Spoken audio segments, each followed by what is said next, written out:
Assalamualaikum warahmatullahi wabarakatuh. Sudah lama sekali tidak ngulik-ngulik persahaman. Hampir sebulan kita tidak bersua nih teman-teman ya. Jadi sebulan kemarin saya berusaha ngulik yang namanya CPRO, tetapi ternyata rada ribet ya, perlu waktu yang lebih panjang ya. Tapi ini menarik nih, si saham CPRO ini yang ada di level 50 perakan gitu ya. Nah, CPRO ini kalau dari sisi kinerja keuangannya ya, ini dari sisi labanya besar, tetapi di bulan-bulan awal tahun ini tidur di gocap. Nah, baru di beberapa minggu kemarin tiba-tiba dia bangkit dan ada pergerakan. Nah, ini menarik ya. Tapi yang akan kita bahas bukan ini teman-teman ya. Ini masih kita pending dulu karena ada satu hal yang menarik dari sisi restrukturisasi hutang si CPRO ini yang perlu diekspor agak-agak dalam gitu ya. Cuma yang jadi fakta adalah CPRO ini mulai gerak. Nah, ini yang jadi menarik. Kira-kira potensinya bagaimana? Orang bilang sih ini termasuk wonderful company nih ya, kalau dilihat dari kinerja keuangannya yang laba bersih tahunannya udah mulai kelihatan nih. Dari Q3 2022 itu ada di level kisaran 400-300 miliar. Nah, ini adalah perusahaan tambak udang dan pengolahan udang gitu ya, yang mungkin paling besar sih kelihatannya ya. Bekas atau bukan apa ya, hasil dari akuisisi PT Dipasena yang dulu di zaman Krismon masuk ke BPPN, punyanya si siapa, Salim tuh, grupnya BDNI. Nah, di CPRO ini sebenarnya isinya di sini nih, isu terpentingnya di sini nih ya, ada mandatory convertible bond yang harus diperhatikan. Tapi ini teaser aja, yang kita bahas bukan itu, bukan si CPRO, tapi kita akan ngebahas ini dulu teman-teman ya. Kita balik dulu karena minggu ini ada jadwal dividen jumbo-nya si Hexa. Jadi setelah RUPS di minggu kemarin, ini menarik nih, saham Hexa ini cum date-nya tanggal 5 besok, kemudian ex-date tanggal 6, berarti kita punya waktu dari Senin, Selasa, Rabu, Kamis 4 hari untuk mencermati ini nasib si Hexa ini gimana nih, bakal naik atau turun. Karena ada fenomena yang menarik nih, setelah RUPS ini harganya malah nyungsep nih teman-teman ya. Dia nyungsep, kemudian sempat naik lagi ketika mulai ada tanggal cum date nongol gitu ya. Nah, apakah besok di hari Senin ini bakal melejit lagi? Nah, kemudian nanti sampai tanggal 5 gimana, apakah bakal naik seharga dari dividennya ini per lembar dividen 0,04 atau 0,5 dolar atau sekitar 700 sampai 750 perak ya. Jadi kalau mau naik, apakah dari harga closing di hari Jumat bakal naik sebesar dividennya. Nah, ini yang jadi menarik buat kita kaji ini ya. Apakah ada peluang ataukah jebakan kalau kita membeli si Hexa ini di minggu ini ya, minggu dari hari Senin, Selasa, Rabu sampai hari Kamis di cum date. Nah, tetapi dari sisi dividen hunternya, dari sisi hunting dividen ini kayaknya layak untuk kita jadikan koleksian gitu ya, si Hexa ini. Saya juga baru mengeksplor Hexa ini, belum begitu mendalami detail. Jadi untuk minggu ini kita akan fokus kenapa ini layak untuk kita masukkan sebagai project tabungan saham kita gitu ya. Jadi ada dua isu, yaitu cum date-nya tanggal 5, ex date-nya tanggal 6, apakah bakal kena dividend trap atau enggak gitu ya. Nah, jangan lupa seperti biasa bahwa investasi saham biar nggak kayak main judi slot yang ada spekulasinya ya. Jadi investasi saham juga harus pakai ya cocokologi lah. Dibilang analisa enggak juga ya, karena analisanya cuma gini-gini doang, tapi minimal otak kita jadi muter dikit ya. Ini kalau beli apa yang harus kita lihat, kalau kita jual harus lihat apa. Nah, itulah yang disebut sebagai do your own research ya. DYOR ini biar kita ada pelajaran. Kalau nanti misalkan salah ngambil posisi, nah berarti kita tahu di tahun depan atau periode berikutnya kita nggak kejeblos di lubang yang sama. Seperti biasa, investasi saham yang dilakukan tanpa DYOR atau tanpa meros-meros otak gitu ya, itu adalah sama dengan spekulasi. Kalau spekulasi berarti jatuhnya sama dengan main judi slot. Ini lagi rame sekarang judi slot ini ya. Mendingan main saham aja lah, belajar nambah pinter kalau main saham itu ya. Belajar investasi saham, kita dipaksa untuk mempelajari, menggali, dan ilmu kita jadi sedikit demi sedikit tambah upgrade lah. Kenapa? Karena satu saham karakternya berbeda dengan saham yang lain, memaksa kita harus agak-agak sedikit belajar. Oke, ini ada disclaimer kalau ulasan yang saya bikin ini hanya untuk kepentingan pribadi dalam belajar berinvestasi, karena saya juga baru gitu ya, baru belajar, masih boncos, masih nyangkut, belum balik modal gitu ya, susah ternyata. Investasi saham itu nggak mudah ternyata teman-teman ya, banyak jebakannya.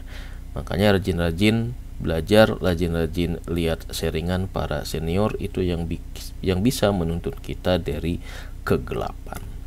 Nah, ini terkait dividen trap, jangan lupa ya, buat teman-teman yang baru hunting dividen, ada istilah yang harus diperhatikan, yaitu cum date ya. Nah, tadi cum date-nya si Hexa ini kan tanggal 5 ya. Jadi cum date itu adalah batas akhir kita beli agar kita tercatat sebagai pemegang saham yang mendapatkan dividen.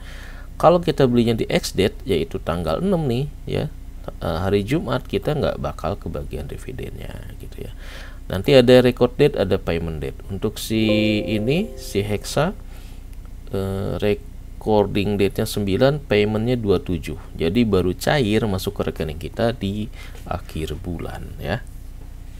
Tapi kalau kita beli di cum date kemudian kita jual di ex date, itu juga diperbolehkan. Nah, itu yang menarik dari investasi saham sebagai penganut mazhab dividend hunter ya. Ini yang jadi isu di sini adalah gimana caranya kita tidak terjebak ke dalam dividend trap ya. Kita beli, tetapi kadang-kadang ketika cum date itu harganya juga nyungsep turun. Nah, itu yang harus jadi perhatian ya. Ada beberapa kayak dulu saya pernah terkena di sahamnya PTBA, beli ketika harga tinggi, ketika cum date malah turun ya. Jadinya cuma dapat BEP doang ketika dividennya masuk. Tapi ya karena sebagai pemula itu kita dapat ilmunya ya. Jadi jangan sampai kejebak di saham yang lain. Ilmunya memang mahal, tetapi insya Allah ketika kita beli tiket sekali kesananya, insya Allah udah pinter gitu ya. Tapi kalau kejebak lagi ya apes. Oke, gajian dividen dengan dividen trap ini tujuan mulianya. Kalau kita udah kenal satu saham yang dividennya jumbo nih, kayak si Hexa ini, yieldnya ini di kisaran 10-11% ya. Investasi di mana coba? Kalau kita nabung, kayaknya returnnya paling cuma di bawah 3 atau 2% jangan-jangan ya tabungan kita itu. Nah, dividend trap itu adalah situasi ketika seorang investor mendapatkan dividen tapi ternyata harga sahamnya turun sehingga nilai investasi bersih net investmentnya ya jadi turun. Dia beli 1000, kemudian setelah tanggal XD turun jadi 500, padahal dividennya cuma 100. Jadi selisih beli dengan selisih ketika selisih penurunan ya nggak nutup, boncos gitu. Itulah yang disebut sebagai dividend trap. Nah, nanti kedepannya ini teman-teman yang menarik adalah gini ya, setelah kita tahu bahwa si saham ini jumbo nih, sebetulnya ini nanti kita harus hunting dari pengalaman kita ya, mendapatkan dividen mana yang jumbo-jumbo itu. Nah, kita nanti jadikan ini sebagai project dari nabung saham. Jadi kita tiap bulan nabung ya, misalkan ini beli slot. Ini asumsinya saya bakal nabung Hexa ini selama 12 bulan ke depan, beli tiap bulan 1 lot. Nah, nanti kira-kira berapa returnnya, apakah return sebesar ini menarik atau enggak ya, buat kita komparasi dengan aneka investasi yang lain. Nah, karena di Oktober ini bakal bagi dividen, asumsinya tadi dividennya 750 perak, berarti kalau kita beli 1 lot ya dividennya segini ya. Nah, nanti ketika di tahun depan kan udah nambah tuh dividennya, berarti bakal nambah juga. Kira-kira konsep nabung saham ya dengan beli 1 lot ini prototipenya seperti ini. Ini akan saya aplikasikan ke saham-saham yang juga punya rate returnnya yang jumbo-jumbo atau yang memberikan dividen yieldnya di atas 5 sampai di atas 10% mungkin ya. Nanti kita cari mana yang layak dijadikan project nabung saham biar suatu saat kita bisa betul-betul bisa gajian dari dividen ya. Nah, si Hexa ini kalau dari data-data di webnya ini payout rasionya, dividen payout rasionya agak lumayan nih, bagus ya, di atas 70 atau 80% malah payout ratio sebagai laba yang dibayarkan menjadi dividen. Jadi dia royal bagi dividen nih perusahaan si Hexindo ini. Nah, perusahaan-perusahaan yang royal bagi dividen inilah yang harus kita jadikan sebagai koleksian saham yang harus kita tabung gitu ya.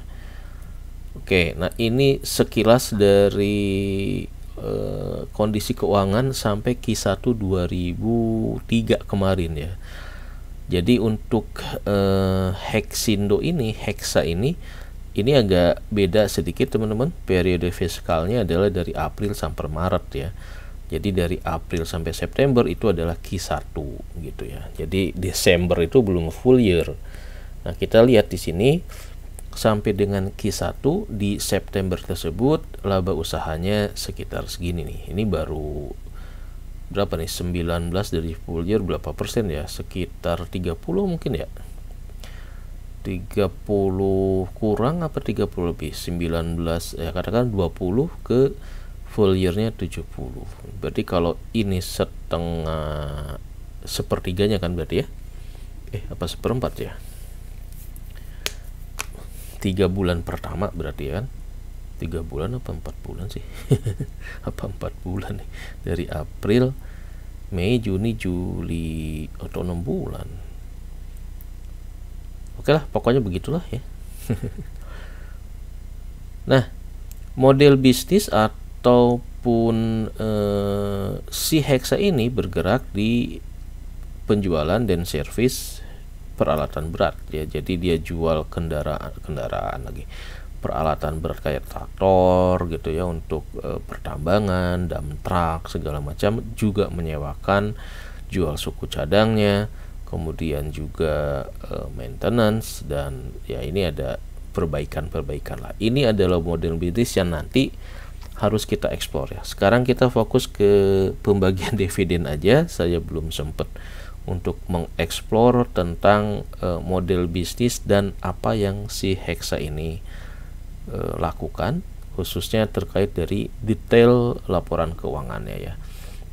Tapi kalau dilihat dari sini nih, penjualannya dia naik terus ya, karena di sini 2022 ini bisnis batubara dan sebagainya macamnya ini sangat naik ya.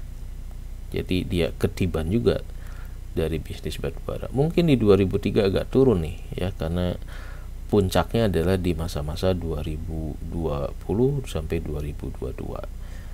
Oke, balik lagi roadmap untuk gajian dividen. Jadi kita nabung saham ya, intinya adalah nabung saham biar kita lebih fokus di nomor 2 ini, tidak terjebak di mencari capital gain gitu ya. Dengan cari dividen kita bakal bisa lebih produktif memanfaatkan ya sisa umur kita buat produktif di bidang lain gitu ya. Sekali kita explore satu saham, tinggalin, cari saham lain yang rate dividennya juga tinggi. Nah, jadi ini adalah tujuannya, mengais duit recehan dari triliunan dividen yang tersedia di pasar modal. Kalau udah kita ngerasain enaknya dapat dividen, insya Allah itu lebih fokus teman-teman ya dalam berinvestasi sahamnya.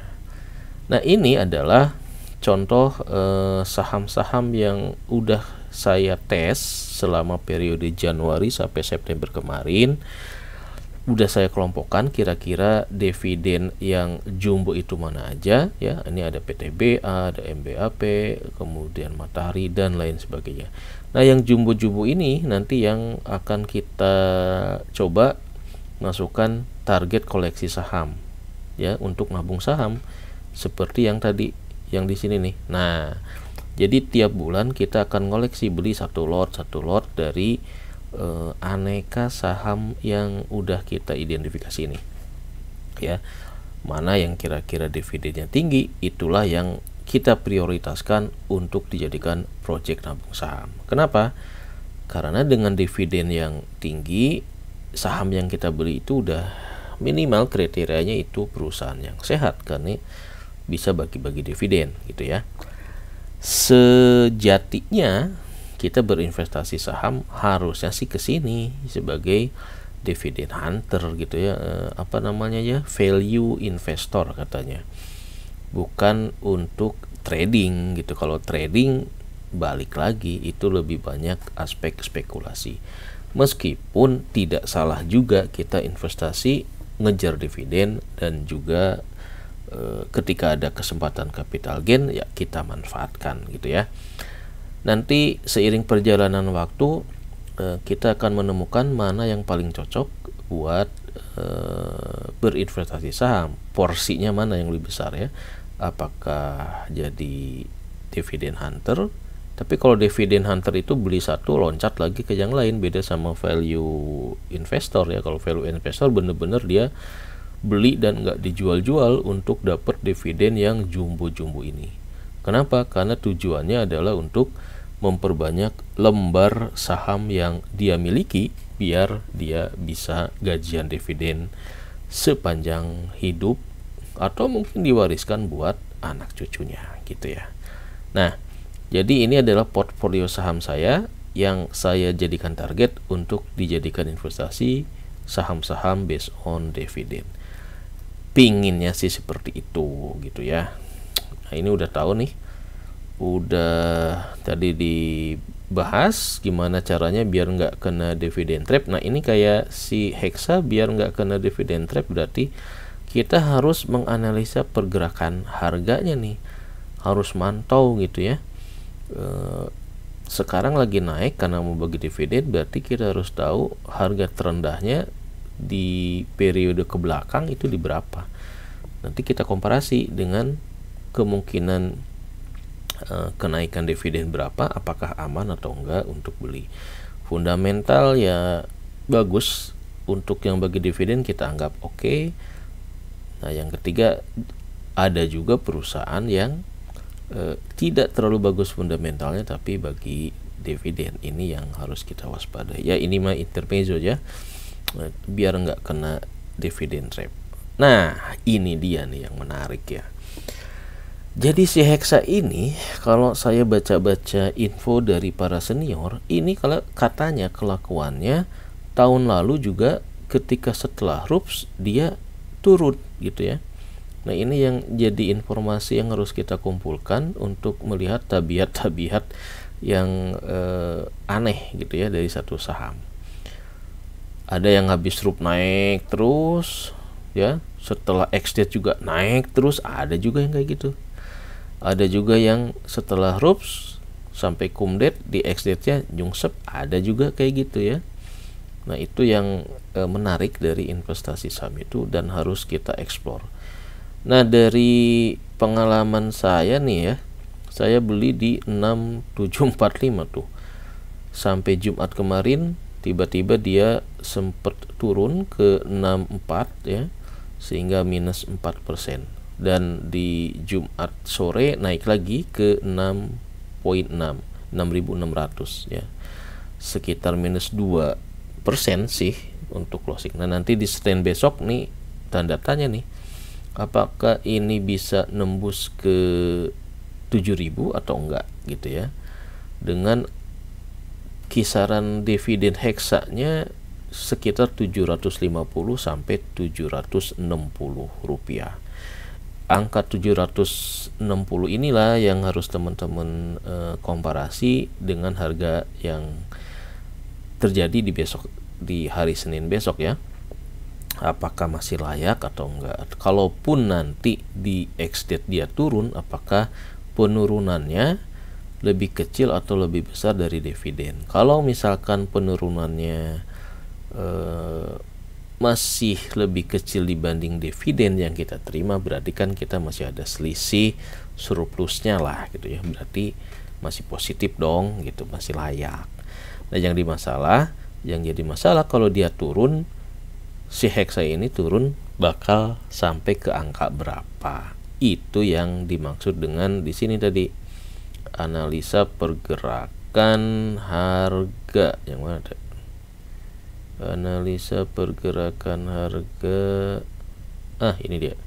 Analisa pergerakan harga. Di sini kita harus tahu harga terendah dari si saham tersebut selama beberapa periode tertentu ya, bisa dalam jangka waktu rentang setahun, 3 bulan. Nah itu harus ada patokannya teman-teman ya.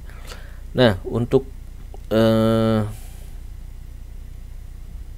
yang saya lakukan gitu ya, saya ngamatin Hexa ini dari bulan Juli teman-teman ya. Cuma problemnya kadang ketika naik dikit, harusnya di-keep, tapi karena kita butuh pembelajaran di saham-saham lain dengan modal yang terbatas, kepaksa ketika kita naik dikit kita jual gitu ya, biar kita punya pengalaman di saham yang lain. Karena kalau nggak kita jual ya berarti kita subjek belajarnya cuma Hexa aja, nggak sempet nambah materi belajar saham yang lain. Nah seperti ini teman-teman ya, mengamati pergerakan analisa pergerakan harga. Jadi pertama kali saya beli si Hexa itu di bulan Juni di harga 6.300. Kemudian sampai September ini harganya seperti ini ya, sempat ke 6.800 ya. Nah ini nih, karena saya baru belajar ya, nggak tahu informasi bahwa ketika setelah RUPS turun, maka sebelum RUPS malah saya beli. Harusnya sih, nah ini nih agak tidak FOMO gitu ya, harusnya wait and see dulu. Ketika dia naik ya udah tenang aja, karena belum ada keputusan kapan cum-date. Nah inilah ya aspek pengendalian emosinya masih amatiran lah, sehingga jadi minus ya ketika posisi hari Jumat belinya ketinggian. Nah ini yang harus diwaspadai. Tetapi karena dividennya sekitar 700-an, itu membuat saya agak masih aman lah ya gitu ya. Nah ini yang disebut analisa pergerakan saham. Jadi kita harus tahu dalam periode kurun waktu tertentu ya. Jadi saya dari Juni sampai September katakanlah kita cari low price-nya di 6.300 ya. Nanti teman-teman bisa bikin seperti ini, bahwa low price-nya di 6.300, kemudian harga di Jumat 6.600, berarti kan kalaupun dia turun balik ke 6.300, saya rugi 300 perak. Sementara dividen yang kita dapat 750-an. Berarti masih ada kelebihan di 450.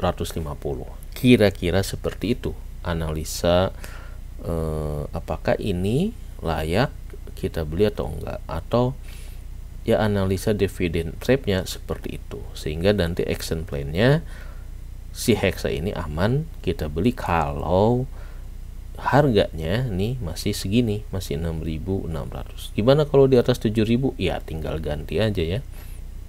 Kalau 7.000 berarti kan kalau turun sampai 6.300 bisa-bisa kita cuma dapat BEP aja. Tapi nggak apa-apa. Kalau buat yang belum pernah ya, kalau mau cari beli tiket sekolahnya ya silahkan. Asal ya kalau batas batas harga teratasnya jangan sampai terlalu ketinggian di atas 7.000 kalau patokan low price-nya di 6.300 gitu ya. Gimana kalau nanti turun sampai di bawah 6.000? Ya itu nasib ya, berarti kena jebakan. Kita harus milih apakah mau kita ambil dividennya kalau nanti di ex-date ternyata harganya jatuh turun di bawah 6.000, atau kita lepas di cum-date ya, mengambil capital gain. Nah itulah hal-hal yang seperti ini yang harus kita lalui ya, harus ngalamin gitu, sehingga level conviction-nya katanya level keyakinan kita beli nggak salah, kita hold juga nggak salah, karena kita udah melakukan analisa seperti ini, tidak berdasarkan spekulasi. Memang ada spekulasinya, tapi kita meminimalkan dengan melakukan analisa seperti ini, sehingga kita tahu nih kalau dia turun misalkan di ARB ini, nggak tahu ya kalau ARB langsung ke berapa nih turunnya ya, 11% ya, mungkin kalau ARB nya 20% bisa jadi langsung turun ke 6.000 ya, apapun bisa terjadi. Nah tetapi kalau turun kita udah tahu, karena kita udah melakukan simulasi, kita udah tahu langkah apa yang harus kita ambil. Kira-kira seperti itu pentingnya DYOR di dalam melakukan dividen hunter ini ya, hunting dividen. Nah, ini masih yang dulu, ini belum kita update ya. Oke, kira-kira seperti itu teman-teman ya. Jadi untuk melakukan apakah Hexa ini harus kita hold untuk dapat dividen atau kita jual di cum-date, nanti kita lihat pergerakan si harganya gitu ya. Nah yang penting nanti kita bisa tahu bahwa Hexa ini dia bagi dividennya berapa kali sih gitu ya. Kita harus maintain data-data teman-teman ya, biar kita tahu di bulan apa saja si Hexa ini bakal bagi dividen. Ternyata dia cuma setahun sekali aja ya. Nah nanti dari sini teman-teman bisa menentukan langkah ya, kira-kira target. Nah ini seperti ini ya teman-teman, saya udah hunting nih di September saham apa aja yang bagi dividen. Di sini modal yang saya uji coba cuma bisa di Hexa saja ya. Nanti Oktober, November, Desember kita lihat lagi apa saja yang harus kita target. Mungkin saya ngincer yang di November ini ya, ada Sido muncul, ETMG, ada Dimas. Nah Dimas juga ini menarik nih, saya belum pernah nih ekspor Dimas nih, properti Deltamas kalau nggak salah ya. Ada BSSR. Nah berapakah dividen dia, nanti teman-teman bisa lihat di apa ya nih, dividen income yang mana ya, historis. Nah ini dia, misalkan yang menarik itu adalah ini teman-teman ya. Kalau yang di batubara yang sejenis dengan si Hexa kan di peralatannya, tapi kalau di miningnya nih gemes. Ini juga gede katanya teman-teman ya. Nah, kita short di 2022 tahun lalu berarti ya. Nah, ini terdeteksi bahwa si Golden Energy Miners ini bagi dividennya 4 kali ya. 4 kali apa 3 kali nih. Yang jelas ini ada peluang di bulan November ya, kalau berdasarkan data tahun lalu ini bagi dividen juga. Nah, inilah nanti yang bisa kita jadi targetin lagi gitu ya. Kemudian nanti ada si tadi apa ya, BSSR ya, ITMG juga bagi. Ini di Desember nih, tuh di Desember nih gede juga. BSSS Baramuli Sukses Sarana. Nah, ini buat yang udah tahu bahwa saham ini bagi dividennya rajin. Nah, ini mereka nggak jual-jual ini ya, terus nambah-nambah.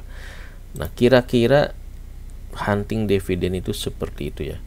Jadi nanti kita masukkan ke kalender seperti ini, biar nanti kita tahu 3-4 bulan sebelum dia bagi dividen kita udah mulai nyicil, mulai nabung ya. Nah, jadi untuk si Hexa ini pinginnya sih seperti itu ya, kita nabung tiap bulan, bisa nabung untuk beli 1 lot ya. Contohnya seperti ini teman-teman ya, target nabung Hexa. Nah, nanti kita bisa asumsikan bikin oret-oret seperti ini ya. Kita nabung dengan asumsi harganya 6.500-an, beli 1 lot sampai tahun depan ya. Asumsi naiknya sampai 7.000 nih ya. Ini karena cuma 1 lot ya, dividennya juga cuma 1 lot kan gitu ya. Cuma dapat 75.000 nih di Oktober ini. Nanti 1111 sekitar setahun kan 12 lot nih ya, 12 lot. Berarti nanti di tahun depan dividennya kita berdasarkan 12 lot ini udah naik nih, dari 1 lot cuma 75.000, tahun depan udah dapat 900.000. Nah, sehingga nanti kita bisa oret-oret hasilnya seperti ini. Nabung 1 lot, total dividennya dalam 1 tahun segini.